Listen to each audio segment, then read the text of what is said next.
Chelsea go to Anfield this weekend. And Don, how confident are you feeling, mate? You know what? You see me, I've got a little bit more of a logic hat on in comparison to Hussam. I've seen Hussam's been doing a lot of tours this week, just crashing it on my club. You know what I'm saying? He's going to smash us. He's going to smoke us. We've got no chance. I'm not looking at the game like that. You know what I'm saying? I've been saying, for me, Liverpool have been the most convincing team out of the teams that are in the top four so far. I think Slaughter's actually brought a little bit of balance in their team, and it's showing, bro, because they're not conceding as many goals. Diaz, he looks like he's improved. Gravenberch has been amazing. He's been the best midfielder for me this year. But at the same time, Chelsea have been improving as well. You know, defensively, we've conceded the same amount of goals as Man City. Only 2 more goals than Arsenal as well.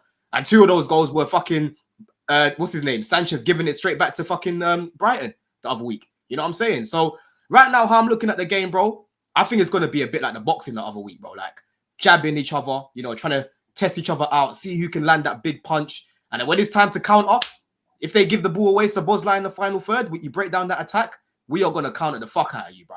Because we've actually scored 3 goals from counter attacks this season. Right? I think we're the joint highest when it comes to that, right? And the same thing as Liverpool as well. If we constantly break down our attacks, they're dangerous on the counter as well. So it's gonna be a funny game. I think this game's gonna be won or lost in midfield.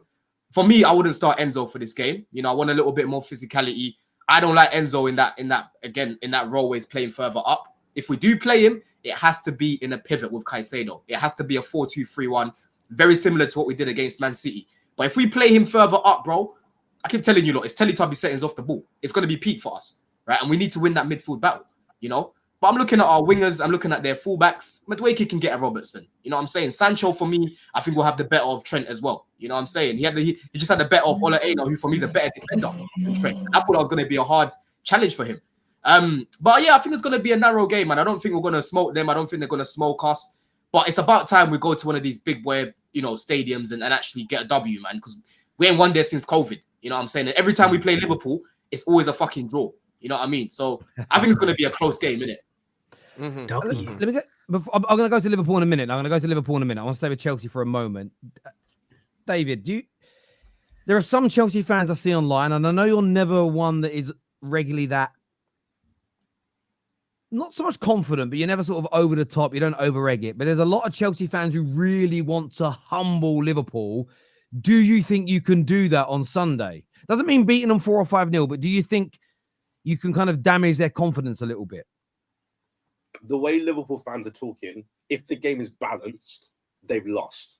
Like they're acting like we're Wigan or something. Like they can just show up and smash us about. We are not a bad football team. Like we're just not. Like I know it's been a short time and we haven't seen much of Maresca, but if you look at our football and think that's a bad football team, we're going to smoke them 5-6 goals, you don't know what you're talking about because it ain't what it's not Pochettino from last year. So I think it's going to be a close game. Whoever comes out as the winner is the winner, but I don't think the gap between the two teams is as big as Liverpool fans are making it. And again, as Don said, I think they've been the best team in the league so far. But that don't mean the gap's big. I just think so far they've been the best. They're 3 points ahead. Was it? How many points ahead? They're 2 points ahead of us, right? I think it's 4.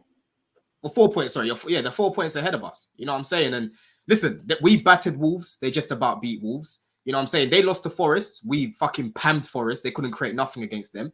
It's going to be an interesting game. For me, I'm looking more at the mentality of the boys, bro. Yeah, because we're going to Anfield. And listen, Anfield is a place which is overrated. Yeah? I was there at Mudrik's debut and we outsang these lot. The only time they were fucking singing was when they were standing up to fucking counter. Other than that, they were quiet, bro. We outsang them. And the thing about us away, we're actually better away than we are at home. And the Chelsea away fans are a lot more supportive than the home fans, right? I was at the Brighton game, to be fair, and I don't know what it is. Something shifted within the fan base now. They were a lot more supportive against Brighton, but usually the Chelsea away fans are a lot better. I actually prefer away days to home days, right? So, bro, it's gonna be an interesting game, bro. If you let us score first, and these lot are just feeling it in front of goal, we can score a couple goals against you. But at the same time, the same thing can happen to us. You know what I'm saying? The same thing can happen to us. Yeah, because like I said, you've got a good attack, and so do we, bro. That's why I'm respecting you lot. But Hussam's doing a mad thing right now. Like I said, he's touring right now, moving crazy. You know what I mean? Okay. First of all, Don, I'm so pleased to know that you're a fan of mine, just following me everywhere I go. I love that. That's brilliant. Make sure you're liking the video of those content creators when you're tuned in. Second of all, you know, the Chelsea delusion, the Chelsea crap ends this Sunday because Don has been touring YouTube waffling. I've been touring YouTube talking about football, speaking about the sport we all love. He's been touring YouTube just waffling all over the place, talking about how they have better squad than this, better squad than that. Only 2 Arsenal players start, but it's going to be a very good game this Sunday. Apparently, they're better than everyone other than Man City, but I'm supposed to sit up here and, you know, just take his bullshit. The truth of the matter is this Sunday, it's the Chelsea funeral. The reason why it's the Chelsea funeral is this guy always, this is what Chelsea Don does. He looks at the glass half full for his club and half empty for everyone else. That's just how he operates. That's just how he operates for every single conversation. No, let me stop you right there. I didn't interrupt you. It could be, let me speak. It could be Chelsea, Arsenal, Chelsea City, Chelsea, whoever, Chelsea Spurs. It's glass half full for Chelsea, glass half empty for everyone else. Oh my God, Liverpool have played shit in those games, but they've got the results. He fails to mention Crystal Palace. He fails to mention Nottingham Forest. He fails to mention Manchester City. The fact that they lost to Servette. The fact that they played like dog shit against Bournemouth and their goalkeeper saved them. It was a literal penalty.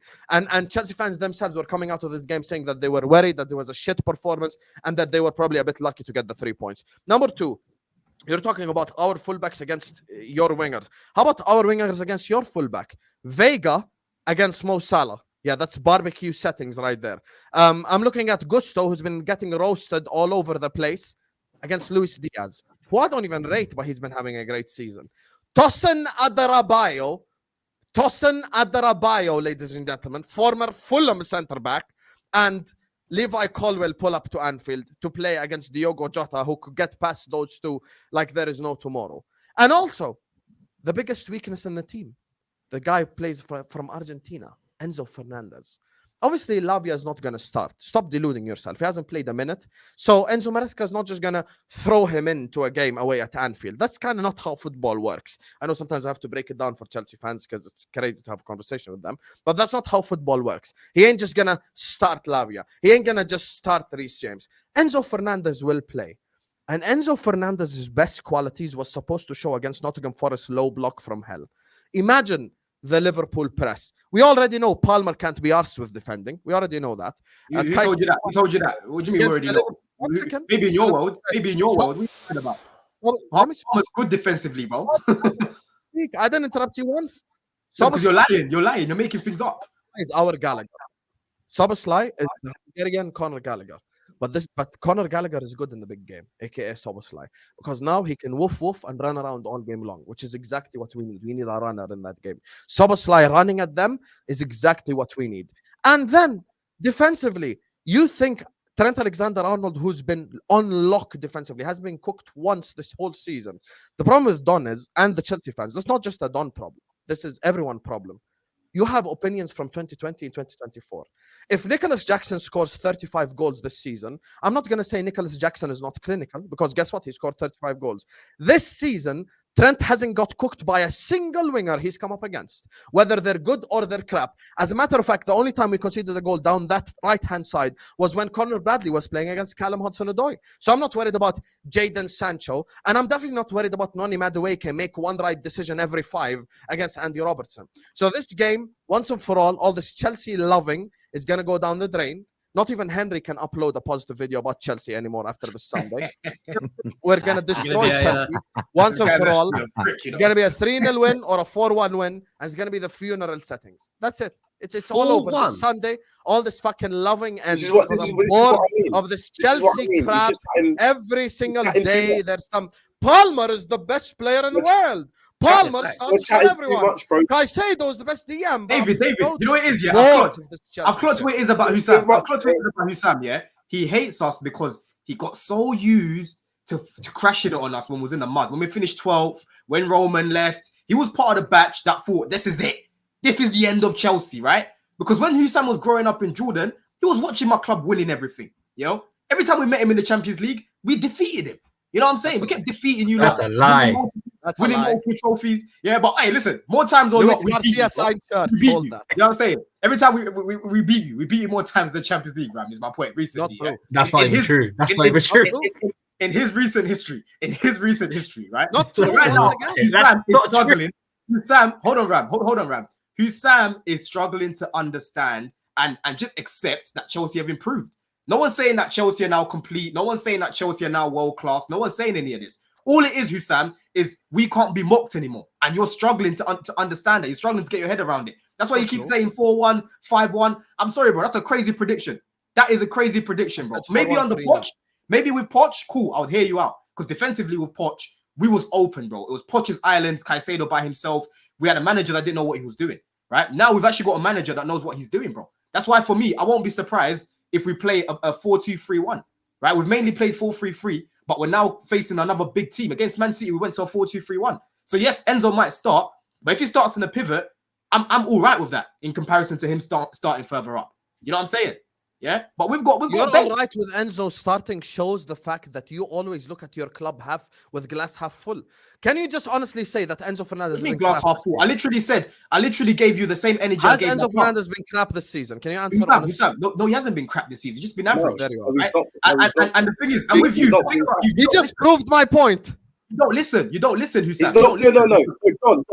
No. He's just not been crap though. This is the thing. It's just genuinely, it's just a narrative to be thrown out. In the last game, he actually against Forest, he actually played well. He actually played well against Forest. In the second half. He played well against Forest. No.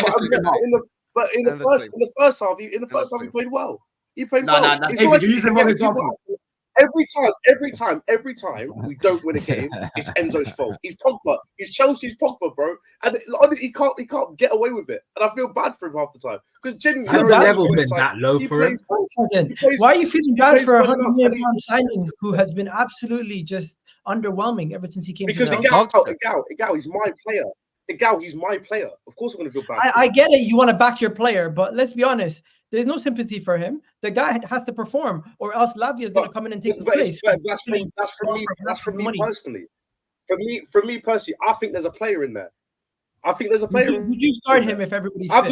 You can think there's a player in there. That doesn't mean he played well against Forest. I have the same thing with Mudryk. I think there's a player in there. Comparing him to Mudryk is a perfect example. I'm not comparing him to Mudryk. I'm just saying those are an example of people I believe they've got. You know what I mean? All I'm saying is, I think Enzo gets crashed. I think Enzo gets crashed on too much. He gets crashed on too much. By your own fans. I don't think he's as massive. By your own fans. What it is, David. Yeah. What it is, David. Yeah. I don't agree with my fans anyway. I'm the one person in this fan base, so I don't agree with my fans. They all love that. Is true. You wanted Poch to stay, so you're right. You're right. Do you know what I mean? I don't agree. I hear.